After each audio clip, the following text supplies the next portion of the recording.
Okay, the recording has started. Alicia, I don't believe I've met you, but I see that you have an AI note taker, and we've been advised by ADS to not have that in our meetings. So unless you need it, I'd ask that you not use it, because we are recording this meeting and the recording will be publicly available.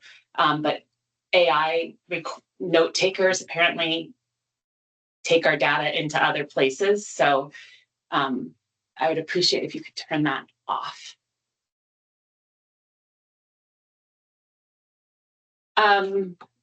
Okay. Welcome everybody to Act 133's working group. I am happy that you all are here, and we do have some new people. And so I think we should do introductions first. And I'll do introductions from our online folks first, since I normally do introductions from our in-person folks. So Tim, can you go first, please, and introduce yourself? Good morning, Tim Arsenault, Assistant Town Clerk in Vernon and a 27-year town moderator. Thank you. Kate Perlberg, Vam. Got it. You got it. I'm Kate, and I am newly hired as the Director of Community Engagement for the Human Rights Commission. And I'm just attending the meeting just to orient myself to the work the commission is doing. Kate LaRose is still our designee in these meetings. Great. Tapping in. Thanks. Thank you. Kate LaRose. Good morning, everyone. Kate LaRose, she, her. I live in the Northeast Kingdom, and I work with the Vermont Center for Independent Living. And one of our key missions is to make sure that the civil rights of people with disabilities are met around the state, including the fundamental civil right to vote in all elections. Thank you. Laura. Good morning. I'm Laura Cushman from Disability Rights Vermont. I guess that's pretty much all. That's all there is. Alicia.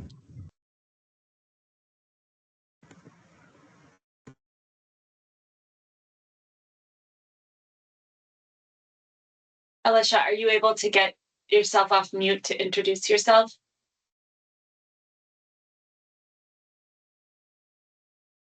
Okay, I think Alicia might be having technical problems, so we'll move on to Sean. Alicia, if you can get off mute and if you can hear us, please just chime in to introduce yourself to this group at any moment.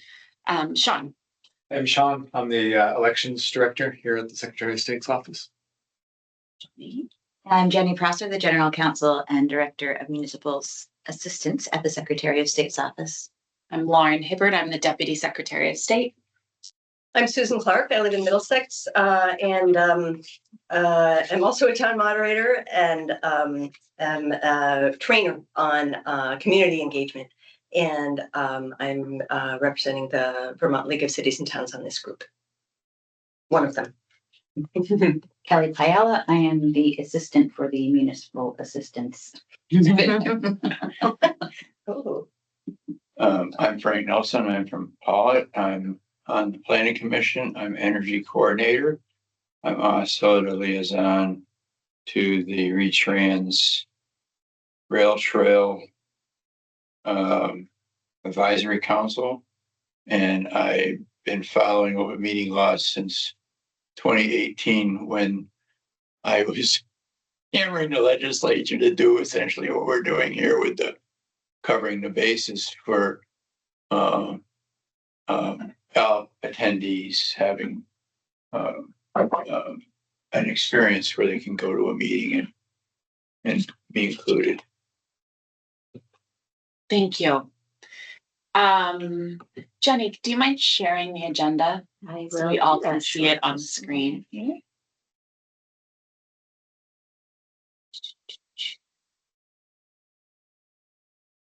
And I have an agenda edit question when that is permitted. Sure. Please do while I find it. Thank you. So this is a small reframe, but a really imperative and important one. The Act 133 wording is investigating topics named in Act 133. They call them resources. So things like hearing devices and translators are resources. In the agenda, it is labeled as incentives. And that's just, I really just want to make sure that that is edited appropriately, because assistive technology and reasonable accommodations are not incentives.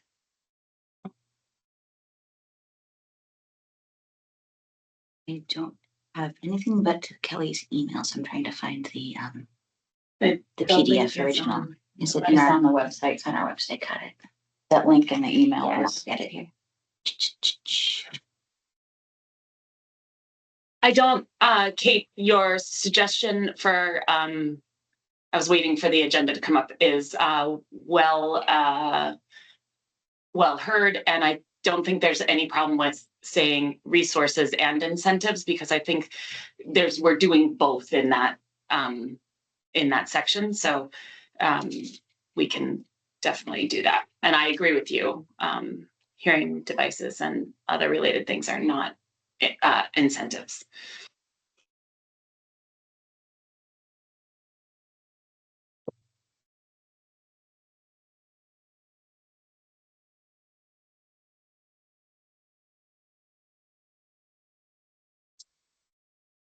This is probably before when I let me add the link.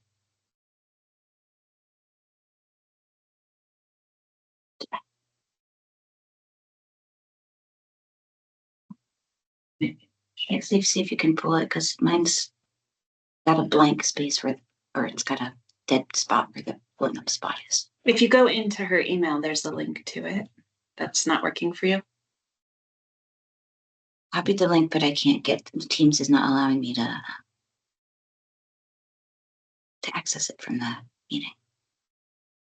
Well, the first thing on our agenda, I'm going to move forward while we're waiting for it to come up on the screen. But the first thing on our agenda is follow up from our hybrid town meeting discussion that included remote voting. I know that conversation was cut a little short. And so the first topic there was to brainstorm about the ideal hybrid town meeting. And I don't know, Susan, if you want to lead that discussion. I can. You don't have to. You don't have to. No, I mean, I think that we covered a lot of ground last time in terms of we covered 4, I think it was, case studies. Mm-hmm. Each of them sort of addressing the question of remote town meeting participation in a different way, kind of graduated way. And I feel like we are seeking, maybe as a group, or maybe we're seeking from the attorneys, clarity on which of those, if any, hopefully is legal. What do we, can towns go ahead and do these now? Or is there a legal tweak that needs to happen? Basically, what can towns do today to accommodate requests, for accommodation requests, and what would need to change in order for towns to do accommodation requests while also maintaining that balance with terrific meetings. That it's like it's worth being involved, it's worth requesting zooming into this meeting or whatever. And so we talked about a bunch of those, and this final one was basically to catch any ideas. It was sort of like, well, what's our ideal hybrid town meeting participation? I'm not sure we need to go through everything, mm-hmm. but are there things that weren't captured either by the Cambridge model or the Middlesex model or the Jericho model or the Wayland, Massachusetts model, which has a whole technology aspect to it, that we want to make sure gets into our considerations in terms of legal, but also in terms of technical, what resources would be needed, training, things like that. So I guess this is sort of a little bit of a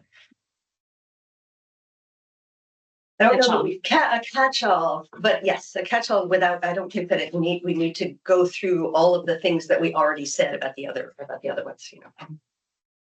Just because there's so much more to do. We do have, math. We have 35 minutes for this topic. So do people have points on an ideal hybrid that weren't made last time? And I think we can incorporate what resources would be necessary into this discussion now. So do people have points that they wanted to talk about in our last meeting that didn't get made, or thoughts that percolated after we last met? I think the technology needs to be standardized and approved before use in towns by somebody who's doing an approving body. I heard of a new one where there was a guy said in an email, or a guy down the street who does this stuff. He was at the graduation of his son, and he saw a lot of people around with hearing aids. And they were very frustrated because they couldn't hear what's going on. Background noise. My mother used to hate never went to town meeting because of that. She had hearing aids and she couldn't hear stuff because of all the stuff going on. But he said they can run a wire around the perimeter of this place, and somehow it will give everybody with hearing aids clear hearing of what's going on with the event. And I thought that was fascinating, and I never heard of that before. So there is some technologies out there that we haven't really dug into researching and have somebody come forward to speak on. So that's what I was sent out that email, and he would still be available to come in this way, or that he would come here to talk about what they do in that capacity. Some of it's done with Homeland Security and stuff.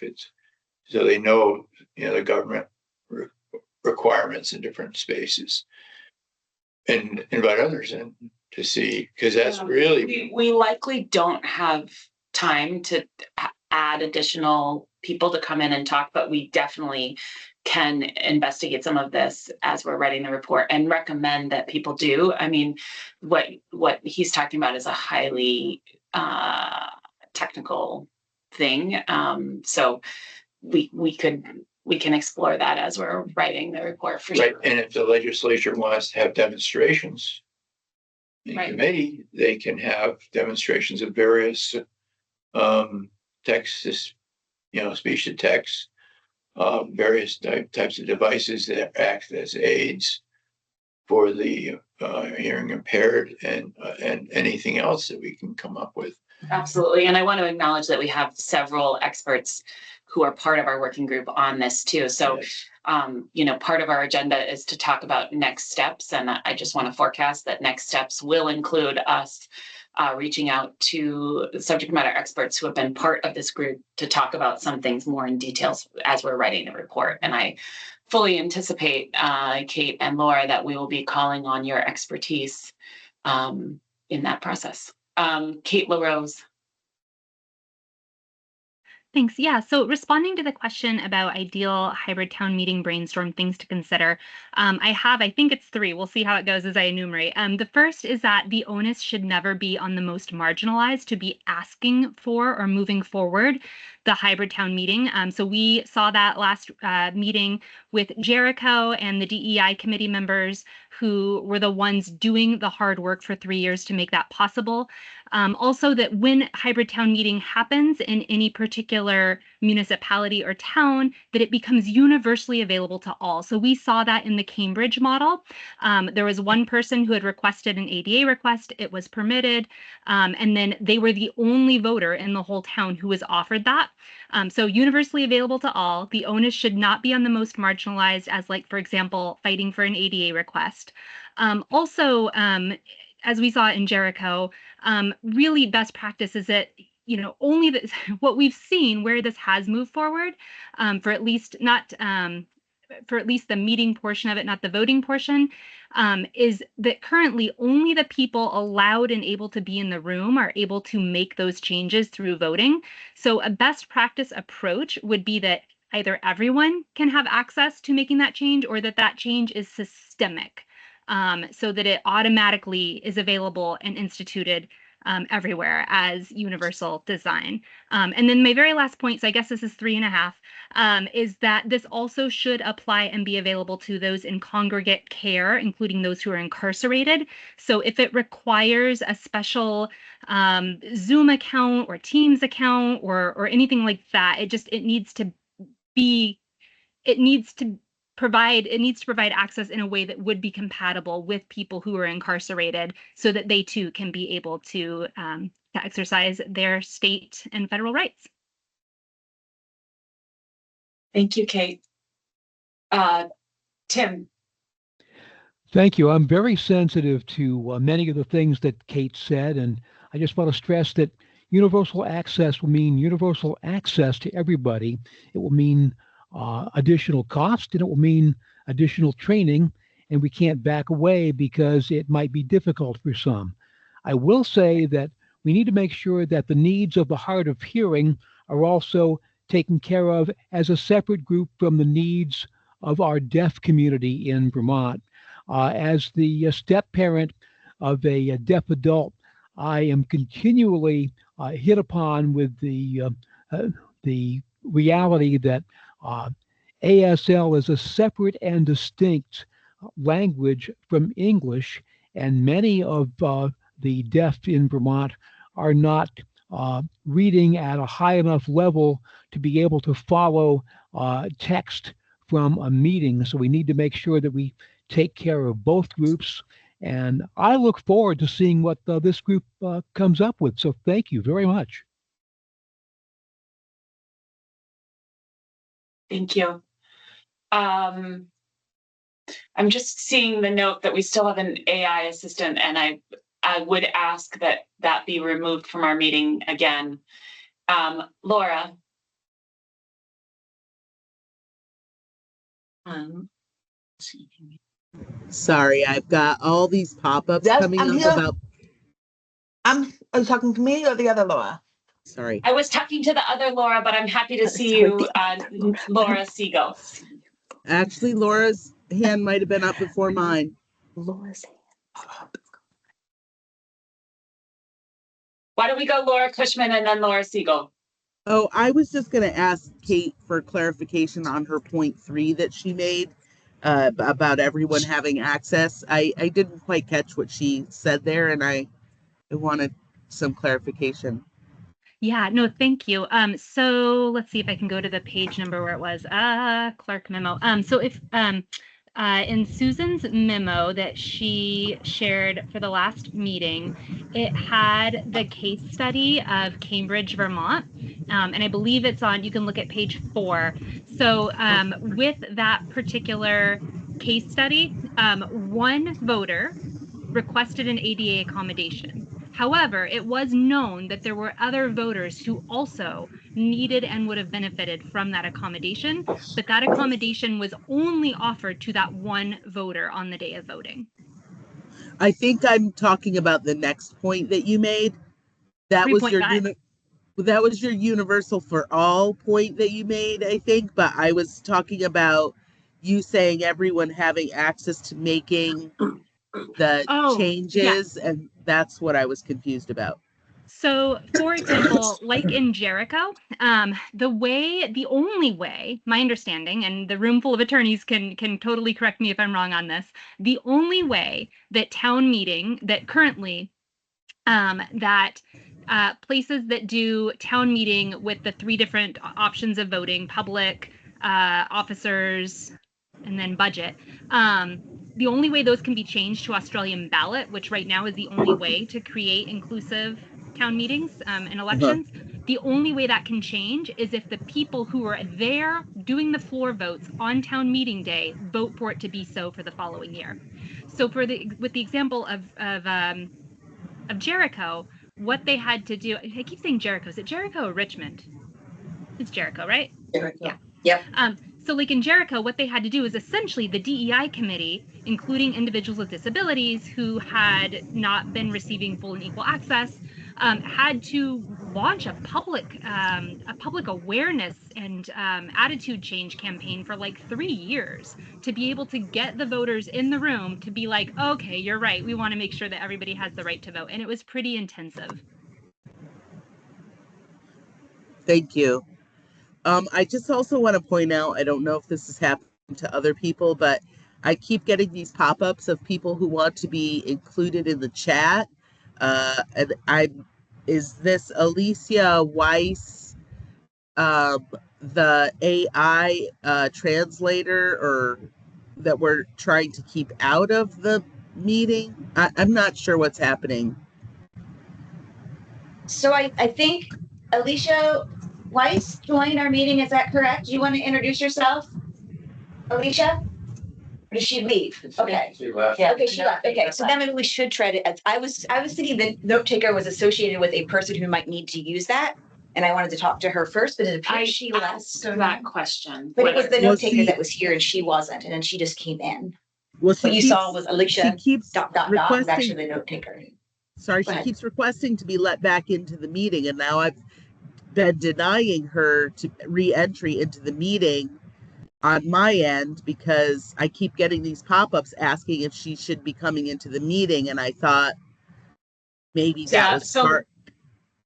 Laura, do you mind not denying anybody? And Jenny and Kelly will try and manage who's in the meeting, just because she keeps trying to join, and I. Yeah, would well, I let her prefer- in. I did let her in, Yeah. and then there was the note about AI assistance in the meeting, and I thought, uh-oh, maybe that's Alicia Yeah. Weiss is the AI that people are saying not to let in the meeting, and so when it came back up, I denied it twice. So Okay. just so you know, I'm getting, I don't know why I'm getting the pop-ups, but I don't know anyway. why either. Okay. So I think when you had asked for her to introduce herself, all that was in the meeting was the note taker, because it was Okay. Alicia ... and I could see on here that it was Alicia's note taker. Since then, she has tried to come and go. Okay. I think she is not here, and we have the note taker currently. So there would be no reason for us to have the note taker unless she is here. But if she is here, we might want to talk to her about why we're doing that. Great. Yeah. Yeah. And Laura Siegel, I was not sure if you wanted to add something to the conversation. What we're talking about right now is ideal hybrid town meeting. Well, so yesterday I just uploaded a more up-to-date document on my website about how to make hybrid meeting more accessible.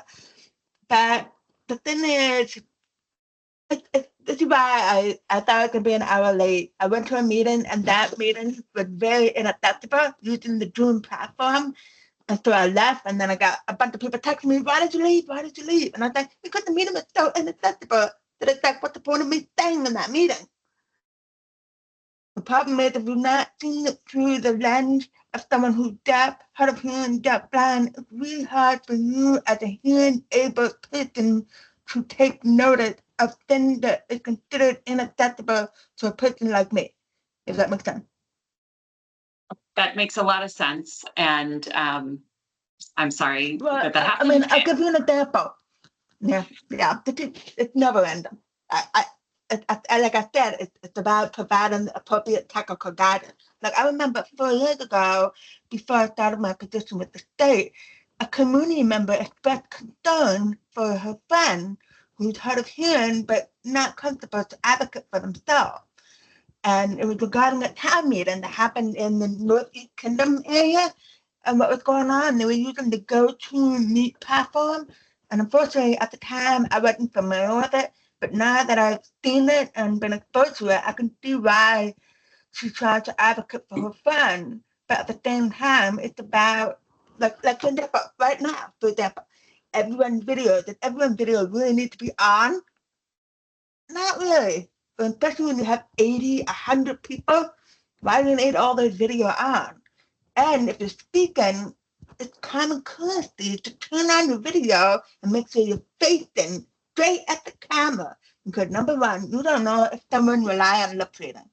Number two, sometimes people want to look out for the visual cues and for body language, even body language, just to feel some level of inclusion so that you're more comfortable to participate in any meeting that's being hosted to the public. I Anyway, agree I'm with skipping out. you. Oh, sorry. No, who said that? Who said that? Lauren Hibbert, I interrupted you and I apologized. No, that's okay. But I hope that's helpful. Does that make sense? Yes, and what I was saying is that I agree with you 100%. I am not deaf or hard of hearing, but I do rely significantly on people's body language to communicate. I think the majority of us do. And it really is very hard to connect with people when people are off camera. So I think that's a great example of universal design where it benefits everybody. But I do hear how it is particularly important if you are hard of hearing or deaf. If you're blind, it doesn't help. But if you are hard of hearing or deaf, it definitely would. Even if they're blind, hearing or have any kind of hearing loss, like for example, if I knew ahead of time that someone in this room had any kind of visual impairment, I would automatically say, "Hi, this is Lois speaking. I'm a white woman in my 40s with long brown hair, purple rim glasses, wearing a black top with a green background." Just to feel some equal level of inclusion. I mean, I wouldn't necessarily say that you would do the same thing in the room, the conference room itself, but on a hybrid format, it makes sense. You know what I mean? That's a really helpful reminder, Laura. Thank you. Welcome. AJ Weiss, I believe you've joined, and you are not the same as Alicia's note taker. Is that correct? Or are you using the AI? Oh, we can't hear you. Can you hear me now? Yes. Okay, sorry. I apologize about before. I don't even have Otter. I'm not sure why it started. Was used last night for an accessibility committee meeting I heard, and it may have just paired. So I am Alicia Weiss. I'm the same person. I apologize about the Otter AI previously. It wasn't my intention. So I'm signed in from another account. That's the only way I could get in without loading Otter. I don't know what's going on, but I'm going to talk to my town clerk to solve it. Okay, well, thank you very much. And I'm sorry for the confusion on letting you back in, and we're happy to have you here. Thank you. Okay, we have about 10 more minutes to talk about hybrid town meeting. And Frank, I see your hand is up.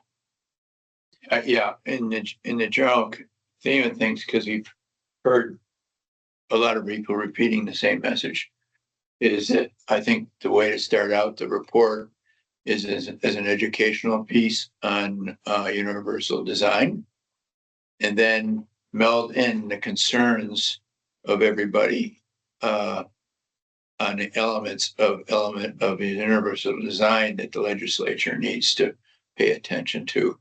And you can summarize that from all the meetings we've had, obviously. I hear your suggestion. I don't know what shape the report's going to. But that might make sense because it might make sense. I just don't know. We haven't put pen to paper or fingers to keys yet. So how many of the legislative people know universal design at this point in time?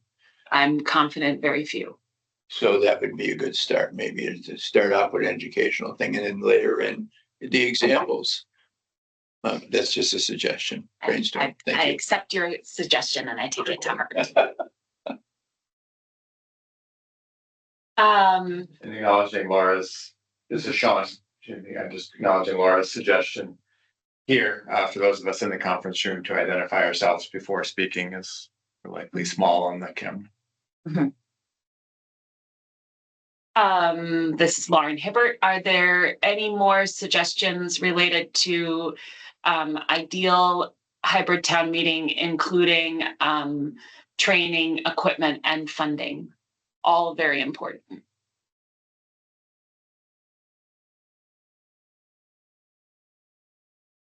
I have one. I do. Oh, sorry, Laura. Yeah, you can go. No. Just, I can go. Okay. So, like the habit meeting, that's the other thing. I think I mentioned it in the last meeting.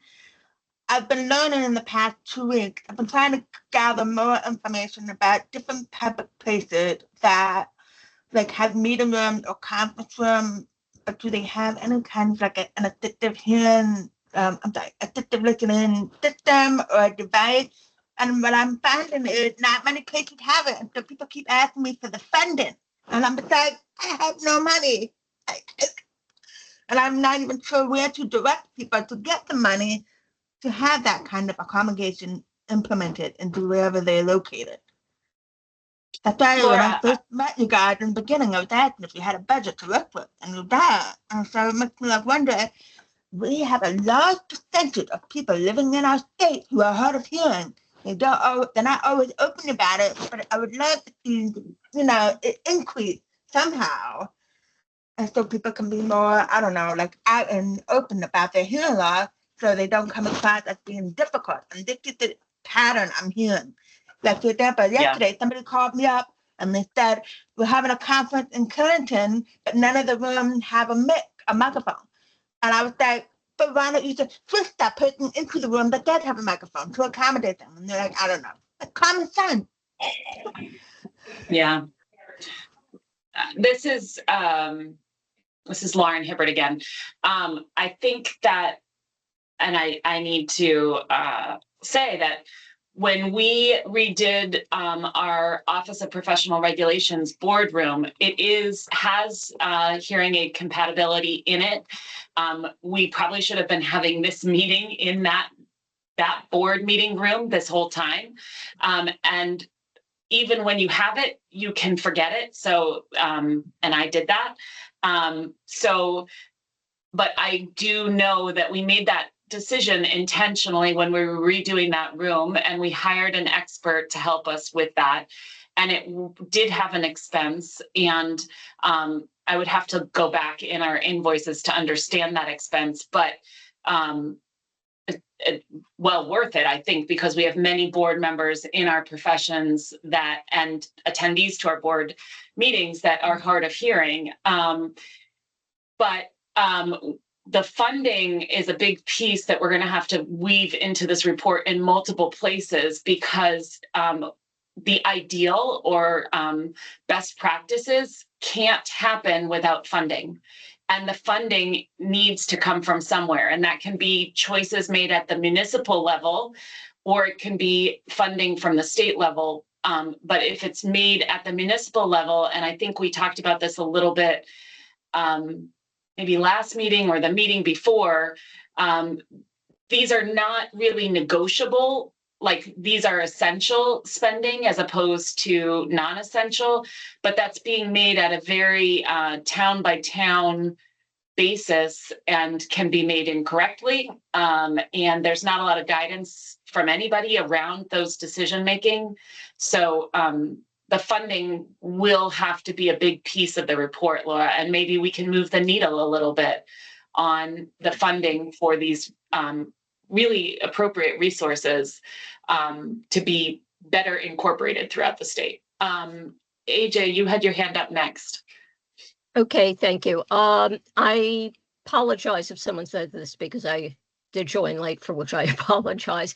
I think what Laura was speaking to was not having a hearing loop in every facility, which would be ideal. That is the best practice, and would really be universal design in the sense that it would obviate the need for people to make individual requests. It assumes disability is a natural part of the human condition, and that there will be people who are hearing impaired. correct me if I'm wrong, Laura, but I think what she was saying is that often in meetings, there are not even microphones that are being passed around to speakers.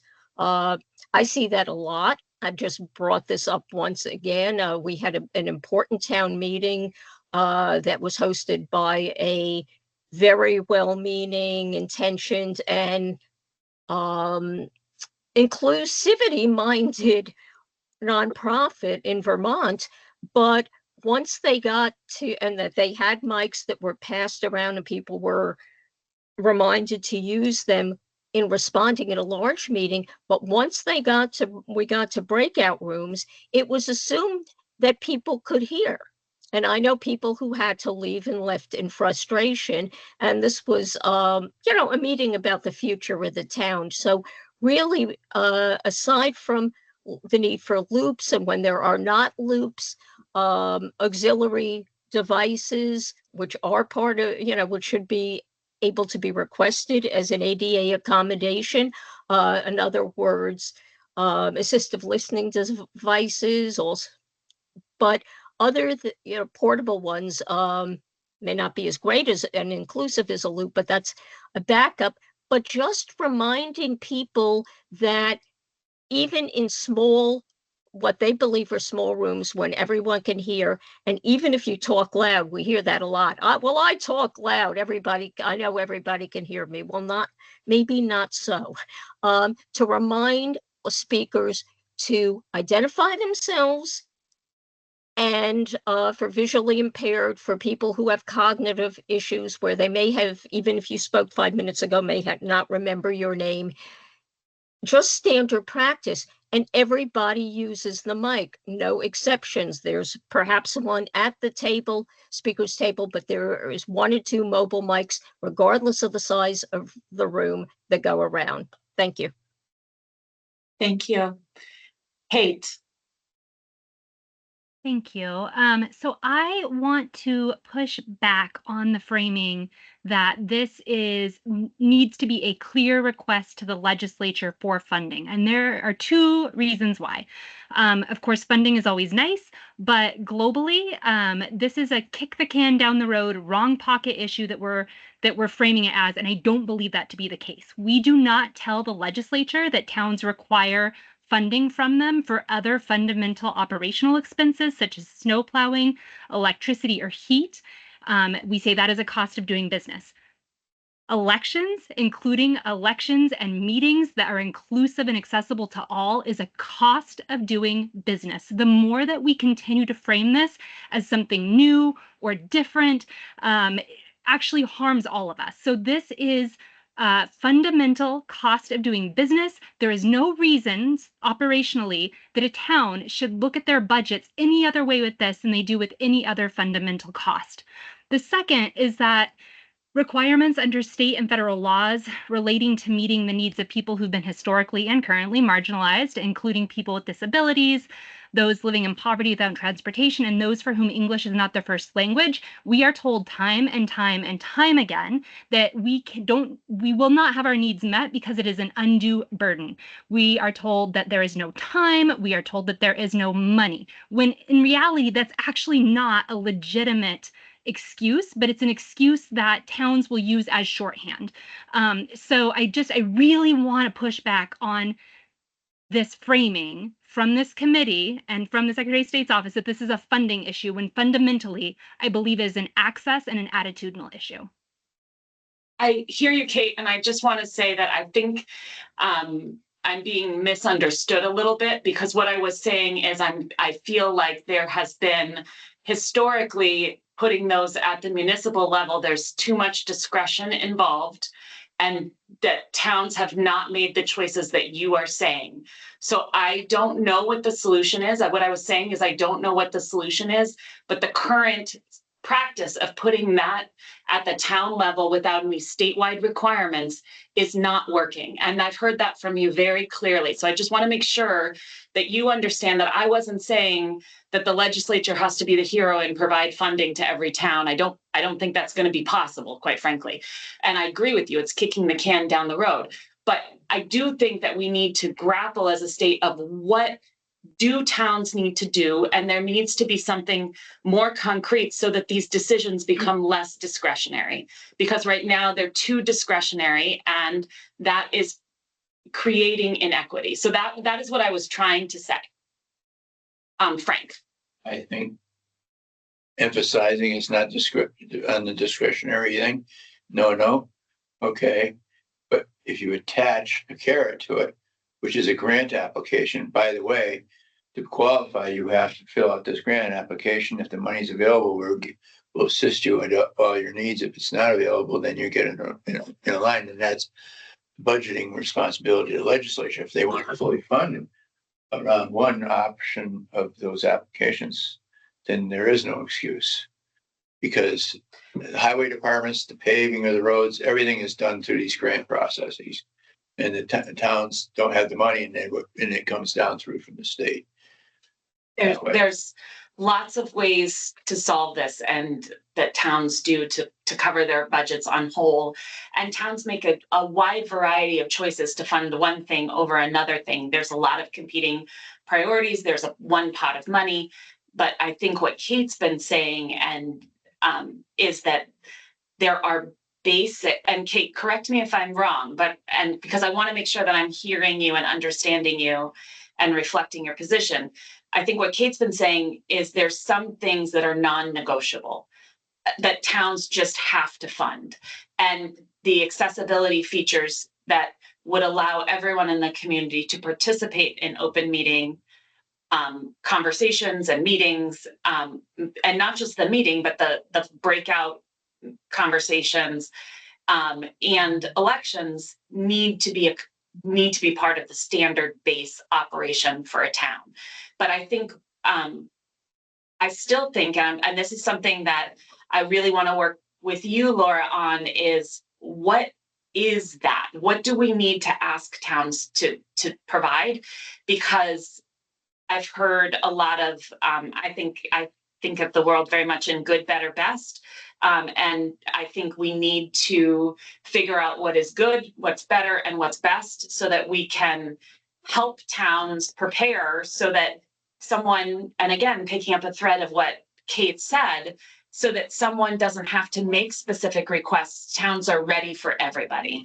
But I still don't have a clear picture of how a town can be ready for everybody. So I'm thinking actually that Laura Siegel, it would be really helpful if you could forward that document that you posted to your website, to this group on hybrid meetings. But also, Laura Cushman, I'm really hoping as we start working on the report that I can get some of your expertise on what a community needs to do to be ready for anybody to walk in the door and have accessibility. Understanding that there's going to be things that we can't anticipate, and there's going to need to be modifications. I think that's pretty baseline and needs to be in the report, but it would be really helpful, I think, as we're making a recommendation to the legislature about what should be required, or to towns, that would, we're not going to be the deciders. Our report is not going to be the be all end all. We can't enforce anything, but we are providing recommendations. So I'm gonna, Susan. Thank you. Yeah, I think this is super, super helpful. And I do think there's a push-pull in terms of not forcing marginalized populations to have to step up and raise their hand and yell and scream. We should be able to provide meet their needs without them having to ask. Yeah. And also, towns and the state need to be informed about what those are. I think that's what you're saying. Yes. Is that we can't read minds. No town can do that. And so having clarity, a lot from the advocacy groups, super, super helpful to say, that, as you said, good, better, best. And I think that it's also important on the funding issue to recognize that towns have a budget and they get their money from taxpayers, us. And what we hear a lot from towns, I've heard for decades and decades, is the legislature keeps giving us unfunded mandates, what we call unfunded mandates. And my background is actually in the environmental world. And I worked for an environmental group for many years, and the towns were like, blah, how can you're telling us that we have to do these environmental things, but they cost money. Where is the money going to come from? It's not that we're anti-environment. It's not that we don't want clean rivers, but, and of course, as an environmentalist, it was like, well, look, you don't value rivers enough if you're not willing to pay this money. I put that to vote. Unanimous. But that was my feeling. I do think that we need to connect the dots, because when we ask, when there is a mandate, the town is either going to meet that mandate, they're going to meet that mandate somehow. And if the mandate is that, these roads, for example, these roads need this many culverts in order to meet this standard. And it's like, that's too expensive. We can't put in those culverts. The town might throw up the road. Literally, the town might say, we can't maintain that road anymore. We just can't have that road. It's too expensive. And therefore, that mode of transportation for that town goes away. And, we just have fewer roads because it costs too much money to have the roads. That literally happens. And I'm concerned that can happen about democracy.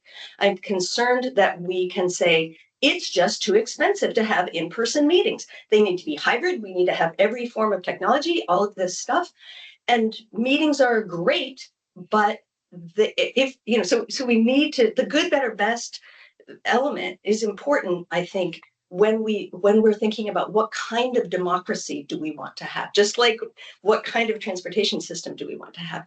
How can we make these, how can we deal with these issues with grace and understanding so that we can truly get the both and that our communities want?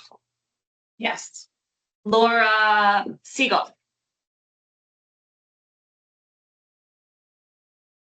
I have an idea. If we're gonna make recommendations related to funding, before we get to that point, I need your help with something. So like I mentioned, in the past 2 weeks, I've been working on trying to make my map more. This map is to list all of the places in Vermont that has any kind of an assistive listening device or system.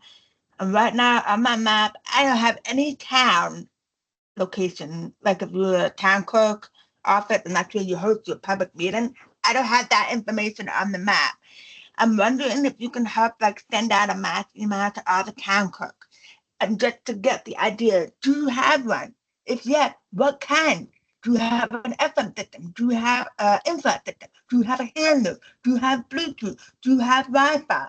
And if you do, and then I can add to the map and I can start tracking, and that might help us give a better determination of what kind of funding you're asking for in terms of to support more towns that may not have some kind of an assistive listening device or system.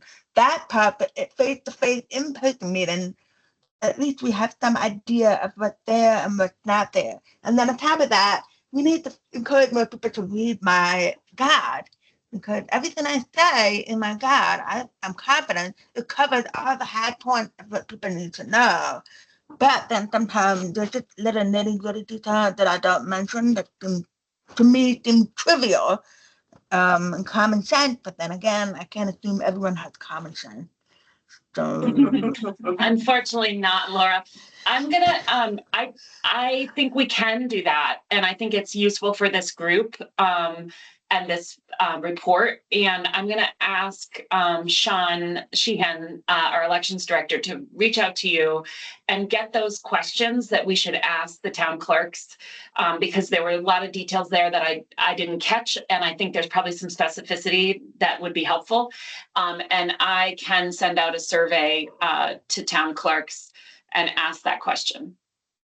And I'm just going to tell you, we typically get about 65% response rate. So I can't promise 100% response. We don't get it, but 65%, that would be good data for us to have.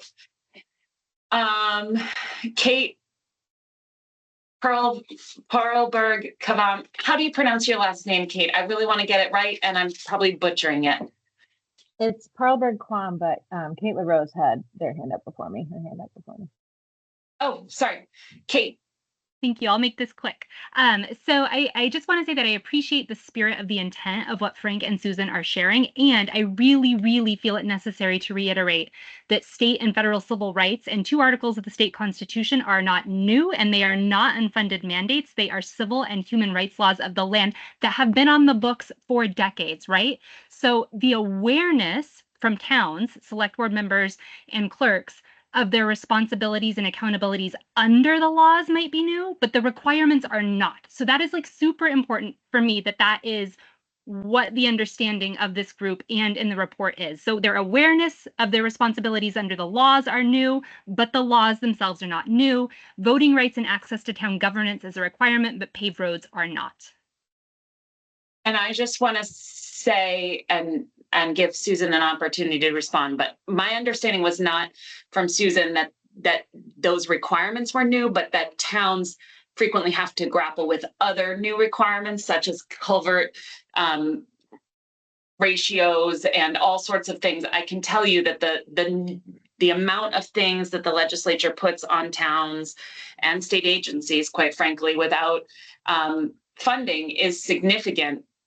But I didn't necessarily hear Susan's comment as saying accessibility was a new mandate. I heard her saying that towns are grappling with new mandates all the time, but not that this accessibility is a new mandate. But thank you for that, and thanks for making that point, Kate. I agree with you. It's yes, the mandates aren't new. The awareness is emerging. But what is changing really quickly and really is new is the technology.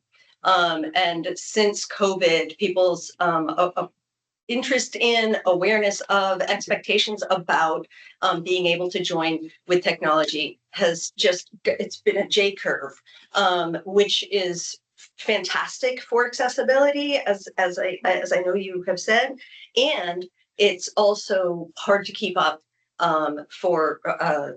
it's hard to keep up in terms of skill and money and resources. So in that sense, I think it's a brave new world that we need to adapt to. I'm going to go to AJ and then Frank. Or Kate, other Kate, would you like to add anything?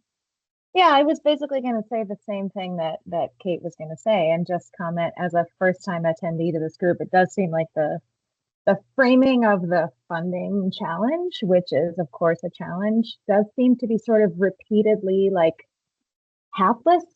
We're saying things like, well, we can't read minds, we don't know what the community needs, and it sort of makes me think that maybe we hadn't had disabled people in our community for all of human history, right? And there's been plenty of writing about what's needed, but I hear you about the technology being the most mysterious piece of the puzzle here. And I just, to reiterate that finally we have access to the tools we need to follow the law. So let's follow the law. Well, I think this is Lauren Hibbert again. I think that's part of why this working group